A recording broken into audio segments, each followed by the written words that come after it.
Thanksgiving. Thanksgiving.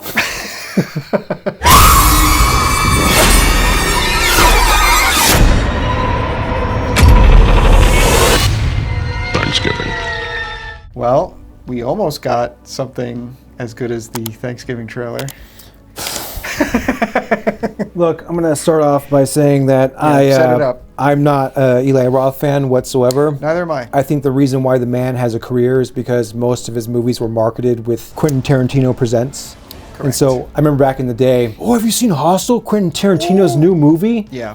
It's like, man, that shit actually works on you guys, huh? Mm-hmm. Okay. However, there are some things he does well, and one of them is making fake grindhouse trailers. This holiday season, prepare to have the stuffing scared out of you. The original grindhouse trailer that played between Death Planet Proof Terror and and Death Planet Proof, Terror yeah. in 2007, Thanksgiving, was phenomenal. It was. There will be no leftovers. It was hilarious.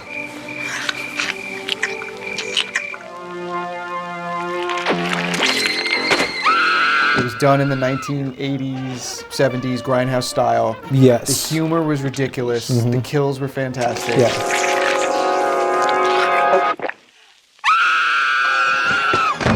Thanksgiving. It definitely captured that B-movie drive-in, like shitty, schlocky movie that you'd see. The humor was just straight up stupid. Michael Biehn, Yeah. guests in it. It's blood.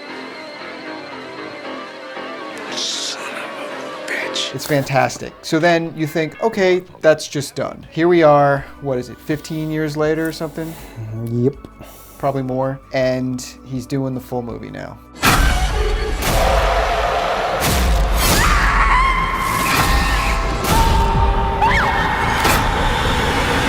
I never expected that it would copy the style as the grindhouse trailer. I was hoping that it would, but I never thought you could sustain a film with that style. Well, I think you could sustain it with the style. You couldn't sustain it with the concept. The concept Right, wouldn't allow that. Yeah, so you have to come up with a new, like, horror concept plot to fit Sure. a 90-minute film Sure. for a modern audience. This movie is 15, 16 years too late. That's the biggest downfall Right. with the movie. Yeah. Not because it didn't, like, beat for beat kind of capture the same story points as the, if you can say that, as the there trailer. is kind like, yeah, there's no real story in the trailer, in the grindhouse trailer, but there are moments that it follows, and then this movie kind of takes those moments and follows Well, them. I guarantee you most people that see this movie have probably never even seen that grindhouse trailer, right? So for us, when we're watching it, it's almost like there's like little Easter eggs that harken back to that trailer. Yeah, and there were a lot of them. There were like all those scenes that are in it are pretty much in the trailer. Yeah, there's a few exceptions. Yeah, but for the most part, like all the highlights in there. The big scenes. Yes. But they're done in a very modern way, which is what ruins the experience. Yes. And they could have been done better. Like, the parade scene, I thought was done pretty well. That was the most similar and tonally accurate. Yes, from and it worked. Yeah. And it was getting a lot of laughs and people like, oh, cringing in the theater. But then the trampoline scene, which we'll get into more in depth, but it was such a missed opportunity, and for multiple reasons. But before we get into that, let's just do the plot quickly. The plot is basically Black Friday goes wrong at a Walmart, essentially. Yeah. And Right Mart. Yes. So everyone's crazed. They want to get in and get, what was it, like waffle makers like a or something? waffle iron or something. Yeah, everyone wants to get in there and get their waffle irons. A huge crowd crashes through, and then like people die basically. Yeah, and you have all the characters that are involved in this story are involved in this opening scene in some way. You got that, like, those classic Eli Roth characters in there. Shitty characters. Just shitty Boston characters. And then the scene goes pretty dark, and it's pretty good. It's a good sequence. And then it gets into, like, okay, we're 1 year later now after this massacre.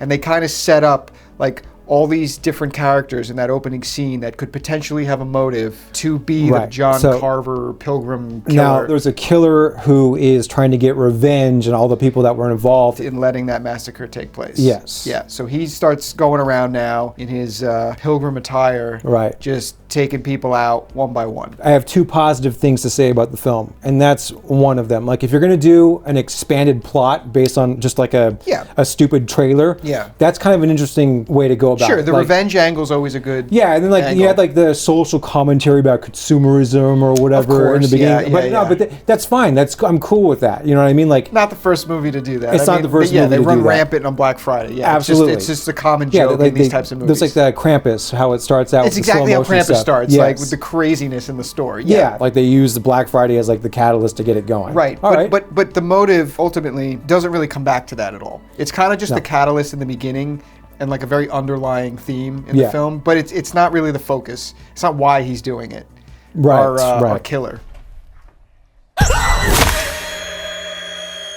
That's the second thing I liked about the film, that I appreciated about the film. Yeah. Was the gruesome kills. Yeah, they were creative. Aside from a little bit of CG enhancements to them, which was annoying, especially. I just don't know why you're in a situation where you can do amazing blood effects. The CGI blood looked so bad. Oh, it's terrible. And it gets to the point where it's almost comical. Well, but that's just part of the joke. If you could be charitable to Eli Roth, at least he understands gore in his movies. You know what I mean? So yeah. Out of everyone, he should be the one that's like, oh, we're doing it practical. We're gonna do this practical. Think. Yeah, I mean, that's not to say that there's not some good practical effects in it, because there are. But it was just annoying seeing like the enhancements that we saw. Yeah. They just weren't needed. Yeah, there are times where like there's just like a dead body on the ground and blood's like coming out of the neck, and it's just like it just looks like CGI blood coming out. It's like you couldn't just rig a pump up in the body and have real blood spraying out. That was too expensive. But why us? We're following around a high school group of kids, a couple jocks, their girlfriends, and the main character is the daughter of the owner of the Walmart type store where the massacre occurs. And all the kids, they were okay. None of them like annoyed me. Some of them were funny. Some of them were just throwaway. They're just all very forgettable. They're very forgettable. Assortment of throwaway high school friends. They're just fodder for the killer. And I know you just don't give a shit about this. I thought it did a decent job at kind of making you guess who the killer could be, because they plant some seeds in the opening scene of all these different characters. So I just tried to sit back and be like, I'm not going to sit here and be like, oh, it's this person because X, Y, Z, you know. And I just enjoyed it. When we were watching it, my wife leans over to me and she's like, who do you think is the killer? And I'm like, it doesn't matter. I don't give a shit. Who cares? And my wife leaned over to me and she's like, it's that person. Yeah, like 5 minutes of the fucking movie. She's like, oh, it's him. But it's and I was like, okay. It's one of those movies. She was right, of course. it's one of those movies though where it can be anyone. Like they can pick at any point who it is, and it would work. So it could have been. There's no point in trying to guess. This is a spoiler review, just to remind people. The killer, of course, turns out to be our beloved sheriff, Patrick Dempsey. McDreamy. McDreamy, Mr. Sexiest Man Alive. They dropped some breadcrumbs in the very opening scene before the Black Friday massacre of okay, he's the killer. Like literally the first shot. I thought they were going to do a Black Christmas thing. Yes, Halloween Black Christmas thing. Well, like you hear like the creepy breathing you see and like shit. the camera shaking going up, and they open the door, and there's Patrick Dempsey, and it's like, okay. Yeah. There were a bunch of little things sprinkled in that scene. Now, I didn't like the movie. I thought it was okay. I didn't think it was the worst thing in the world, but I didn't like it. I will say this though, I didn't like it for the reasons why I didn't like horror movies back in the early 2000s. It did feel like an early 2000s horror movie. Well, it did, like just the style of it and like the mystery aspect. It felt like a Kevin Williamson screenplay. Yes, you know, it felt like Kevin Williamson had written a third Scream film or something, and here we go. It felt like Scream, Urban Legend, like all those shitty early I Know What 2000s. You Did Last Summer. Yeah, all of those things. That's what it felt like. Yeah. But with slightly more gruesome kills. What I was getting at though was, even though it does feel like that late 90s, early 2000s Kevin Williamson screenplay, it's done in current year America, and that sucks. Yeah. Well, okay, and that kind of plays out from the social media aspect of it. This is weird. We're all tagged, and our names are at the table. If you go back to the very beginning, the massacre scene in the Right Mart, they're like live streaming it, and they're filming shit on their phones or whatever. So of course, like Dempsey uses that in the end to like sit everyone around a table and like live stream. He's gonna kill each of them. There's like the fucking killer is live streaming shit. Like he's like people are liking the video. Like, it's so stupid. They tied it back to the beginning. Now, I get it, but I don't like it. It annoys me that that's just the way it is today. Yeah, that sucks. Yeah. That's why this concept doesn't necessarily work for today. Right. Because You watch that Grindhouse trailer, regardless if you've like, oh, you can't really make a whole film out of that or whatever. Regardless, the killer in that trailer wouldn't be fucking live streaming. Taking some of the scenes, going back to what we mentioned earlier, like the parade scene where he comes in, he was wearing some like, he looked like a killer clown from outer space or something with one of those masks on. He takes off the head of the mascot. That was great. The float thing goes through the guy's head. Half his freaking head comes off, and that was all good. It was gnarly. Right? So he did honor some of the scenes from the trailer pretty well. Yeah. But then you get scenes like the trampoline scene. Okay, the trampoline. Fuck that scene. The trampoline scene is a summary of what is wrong with this movie. He neutered his own goddamn movie. Yes, that trampoline scene in the Grindhouse trailer, it's like some hot bimbo-y chick with like big fake tits, and she's like showing her ass, just like those schlocky old B movies, Yes. you know what I mean? Yes. But because we're current year, the male gaze... The Gen Zs don't like fucking sex and boobs the Gen in movies Zs are now. weird about sex for some reason. It's a slasher movie. Because you can't have like guys liking what they see. You can't have straight white men enjoying the hot chick anymore. She doesn't even take anything off. Nothing. You kind of see her booty a little bit silhouetted. Right. It was just and they so He neutered. fucked up the kill too. The original trailer, it's actually less graphic, but it leaves The suggestion is way suggestion worse. of what happens when she jumps up. If you haven't seen the Grindhouse trailer, go watch it. She jumps up on the trampoline. She does the a split down. She comes down. A knife comes straight up, and she lands dead center on that knife. And all you you're hear just is, like, yeah. She jumps up and the knife comes up and she comes down. It like cuts her ankle. Yeah, and then she's like, oh, and then she falls down. And it cuts her hand. And like cuts her hand, and then she lands on the knife and it like cuts her, and then she's just dead. And it's like, what the fuck was that? You just neutered your own scene. Yes, neutered his own concept. Now I understand, like, you can make the case you want to modernize the look of it, fine. But there's zero reason to neuter a scene like that. That's what I'm saying. Current year, you can't make a movie like that anymore. Yeah, it sucks. Even back when Planet Terror and Death Proof came out, those Grindhouse movies were long gone, and those movies were kind of a celebration of that style of filmmaking. That was the fun of going to see them. You know what I mean? And they delivered just with Planet Terror and with Death Proof, even though I'm not a big fan of that. But with I actually like Death Proof a lot. But with those trailers, though, you know, they like the trailers nailed the it. vibe. And it's like, that's what I mean. This is fucking hilarious. Yes. I would love to see this as a movie, but then we got a taste of that with Hobo with a Shotgun. Hobo with a Shotgun. Hobo with a Shotgun, which was the Grindhouse trailer, which was made as like a competition, I think, like who could make like the best Grindhouse trailer, and I think Robert Rodriguez gave them an award for something. I don't know, but there was a trailer called Hobo with a Shotgun. Hobo with a Shotgun. If you guys haven't seen that, it's amazing. And then the guy that made that trailer got to make a feature-length version of that.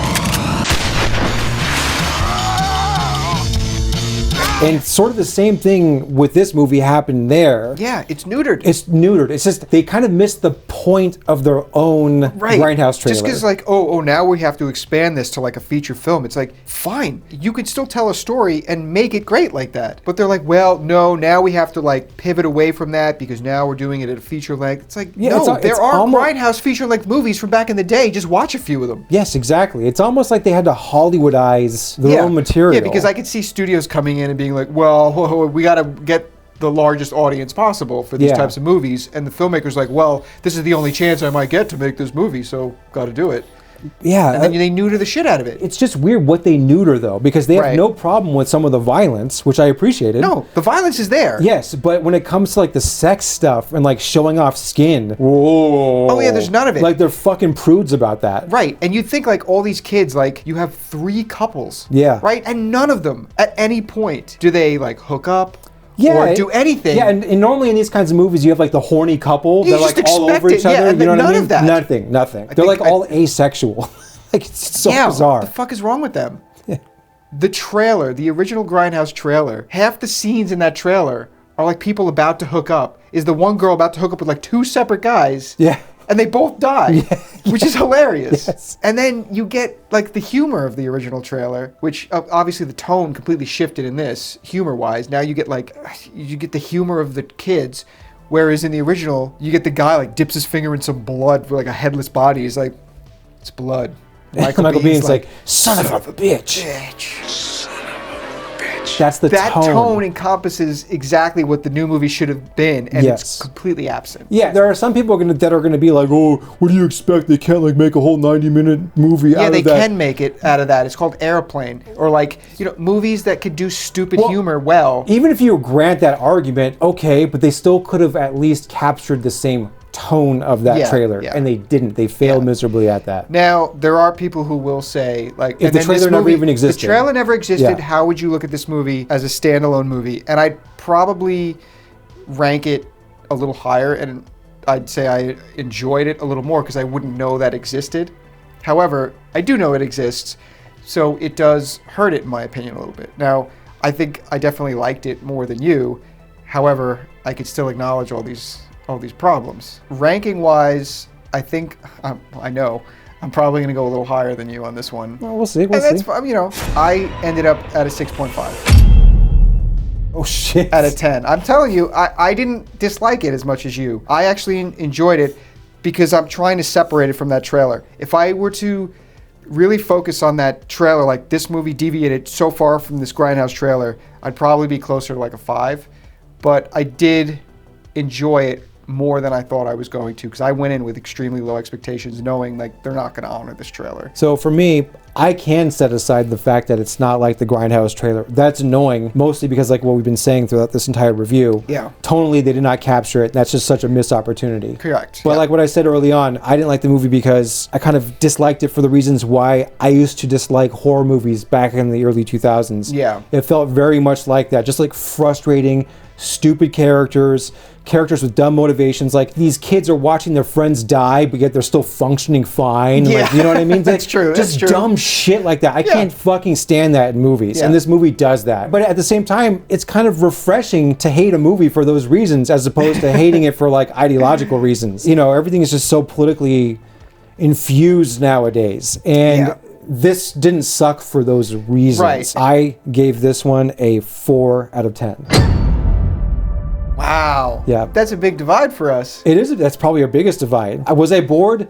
No. Is it the worst thing I've ever seen? No. But I just can't stand these kinds of fucking horror movies. You gave Captain Marvel a 3. Yeah. I'd rather watch this movie 1,000 times in a row. Well, it's 4 still better than the 3.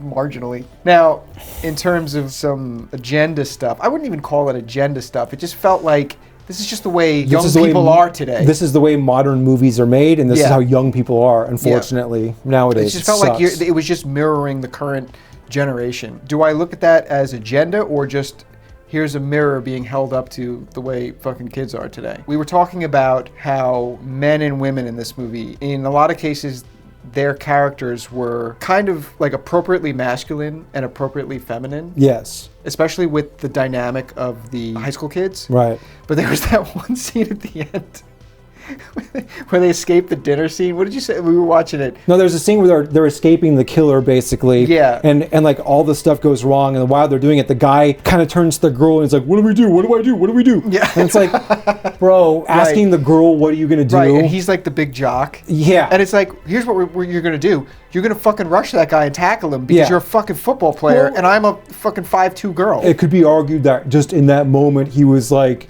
scared and in shock. Whatever, okay, fine. Yeah. But there were other moments in the film where he did like take charge and he was fine. Just he was all about like, I'm gonna text this guy on Instagram, be like, come at me, bro. Yeah. Just acting all tough, and then in that moment though, pussing out. It just turns into like modern day soy infused male. Right. There is a scene that slightly pokes fun at woke stuff. It starts out with like they're in class and they're like all reading essays or whatever about Thanksgiving. Yes. The scene starts out with the guy saying, "And that's why I can never celebrate Thanksgiving," and he like slams his paper down, and like the two woke girls in the classroom are like, and like he wipes his tears, he's like lifts his shirt up, up. and he lifts his shirt to expose his abs.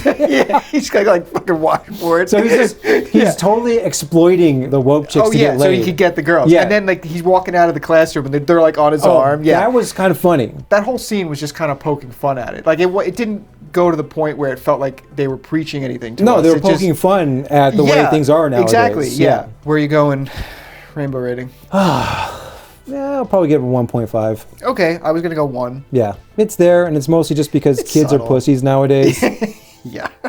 I enjoyed it more than you. I'll probably watch it again. I'll never for watch fun. this ever again. Really? I don't think so. Okay, I'm probably going to watch it again because my wife's going to want to watch it again because she loved the gore in it. The gore was cool. Yeah. I can't recommend it though. I did not like it. I thought it was stupid. I will actually recommend it. Just if you're looking for a stupid, fun time, it delivers in that regard.